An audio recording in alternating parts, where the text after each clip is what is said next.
പറയുവാനിതാദ്യമായി വരികൾ മായേ മിഴികളിൽ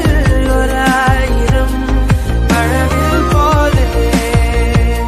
ശലഭമായി പറന്നൊരായി അരികിൽ ചേരും പതിയെ ഞാൻ തൊടുന്നതും അവളോ മായും